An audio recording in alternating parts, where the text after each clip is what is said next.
Alright guys, before we get into this video, I just want to tell you to go check out my other video. It's a Destiny trivia, and whoever won got the final shape, deluxe edition, by the way. I spent $125 on that video because second place got $25, and it has less than 100 views, so go and check that video out right now before you watch this one, because damn, I'm trying to get that shit up there. Anyway, let's go ahead and get to the leaks. Hey, what's up guys? Welcome back to another Destiny 2 video. In today's video, I am sick, so I apologize for my voice. Today, we're going to be covering some leaks on Season 23, which is next season, Season of the Wish, as well as the final shape leaks and the episodes after that. So I'm going to go ahead and start reading these leaks straight off of Pastebin. I'm going to read them exactly how they're written, and I will clarify and explain things after and give my opinions. If you want to go look at these leaks for yourself, I will put the links in the description. This information is from a contact at Bungie affected by the recent layoffs. They asked that I not release it immediately to help them remain anonymous, as their future career prospects could be in trouble if their name gets out. Info is sparse and spotty because releasing too much could put them at risk. Season 23 leaks. Dragon's Breath, seasonal exotic. Note, this was news when I heard it. Seasonal activities are 3 battlegrounds. Each one begins at the Wish Wall. Players can shoot it a certain amount of times each, determined by seasonal upgrades to trigger random challenges or buffs. The dungeon is a direct sequel to the Shattered Throne. The objective is to restore it to Mara's control. Savathun helps begrudgingly, but it is necessary to get through the portal. Season ends the Dreaming City curse, aided by the actions taken in the dungeon. The 3-week cycle remains in the destination, however. The final shape leaks. Very little one-to-one reuse of assets. Old set pieces, Vogue, King's Fall, Vow are appropriated but changed significantly. Rolk used as a campaign boss, not really him, just same model. Ghosts will comment on it though. Lucent Hive are in the Traveler the same way Kate is, not really alive. They are being used as the Traveler's main resistance to the Witness.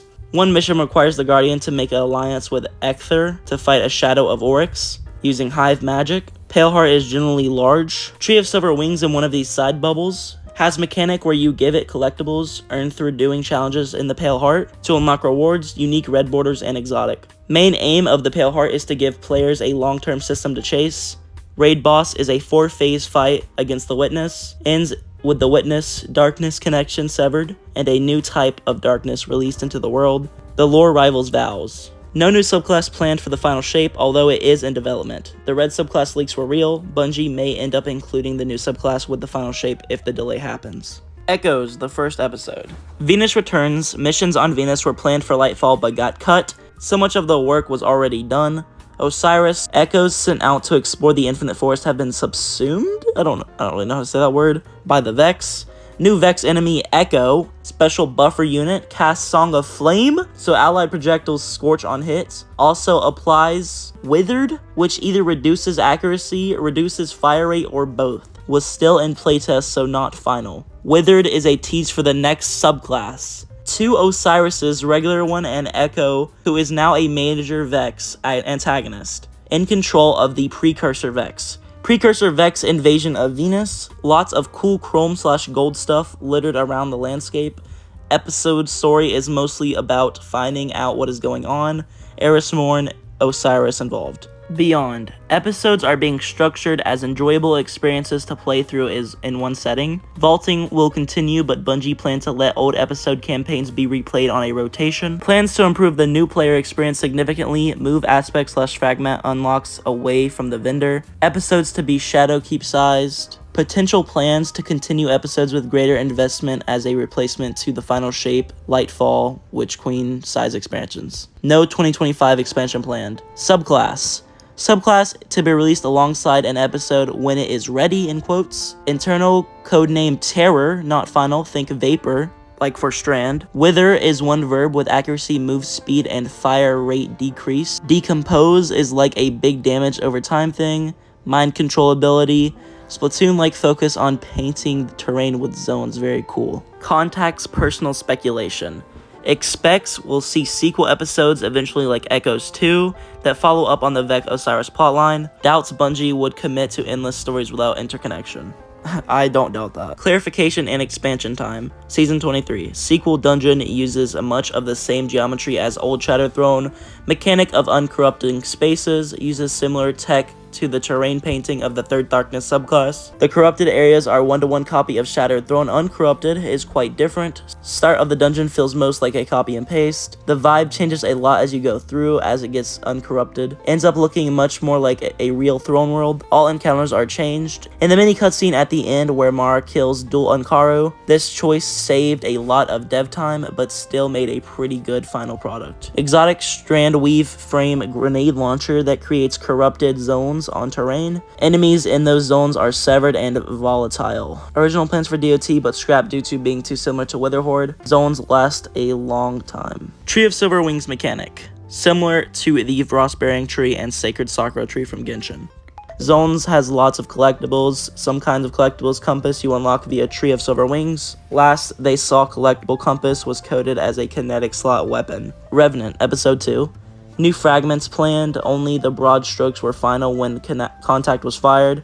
Arc 1 gives small health bumps, Void 1 makes suppression more common, Strand 1 makes Threadlings fly. So that is it for every single leak on the 2 pay spins. I mean, that's a lot of leaks, and I mean, I don't think we've ever seen like this many leaks from a pretty interesting source, must say the least. But this is a good time for leakers or fake people to start fake leaks because, you know, all of the layoffs.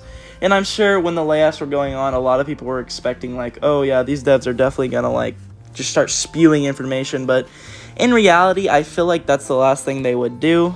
But we could be wrong. I mean, I feel like some of these leaks are pretty valid.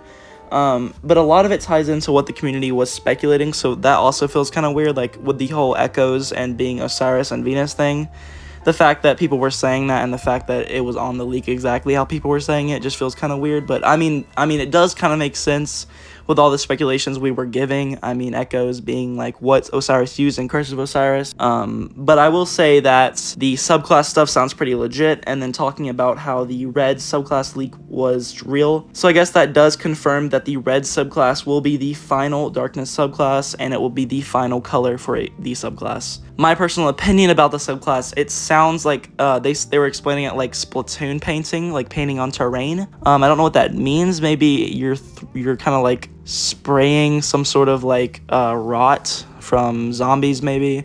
I don't really know how that works. I mean, like, I don't even know. I mean, to be honest, if we were trying to speculate Strand and explain Strand only given stuff like that, we would never be able to make a conclusion, because Strand itself is really complicated. So this probably is also going to be something complicated.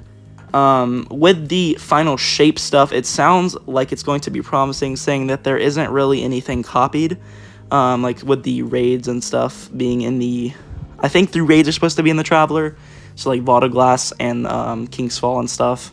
They said that it was pretty different, as well as the dungeon that was pretty copy and paste at first, but it seemed pretty different as you go through it. I do like that we are getting kind of a sequel to the Shattered Throne. I think that's pretty interesting. I don't like that we're going to be getting Battlegrounds again, because me personally, I do not like Battlegrounds at all. That is probably my least favorite thing to do in Destiny, but that is just my opinion. And it mentioned something about the Lucent Hive being in the Traveler, protecting it, so I guess we are going to be allied with that as well. And it says that we will be able to replay episode missions. It also mentioned that the raid will have 4 encounters, and the final boss will be the Witness. Anyway, guys, that is the end of the leaks. Like I mentioned, if you want to go look at these leaks for yourself, the links will be in the description. And give me your opinions in the comments, what you think about my predictions and the person on the pay spins predictions, and as well as the original source predictions. I honestly think that this is going to be a pretty valid leak in the future. I think that we can trust this source, but that is just me. I just have a feeling that it is just something about it just seems like real, and I don't know. Usually when you get leaks, it just seems kind of like, wow, yeah, like a taken shader. That's not happening, bud. But like things like this, it seems pretty realistic, and it's honestly what we need for the game. I think it sounds good. So I'm going to go ahead and leave it there. I hope you guys did enjoy this video. If you did, leave a like, and if you're new, subscribe. I'm trying to get to 5,000 subscribers for the end of the year. And also check out my last video. It was basically me spending $125, and it only got less than 100 views. So if you could go check that out, that would mean the world to me. I hope you guys have a great rest of your day, and I will see you all in the next video. Peace!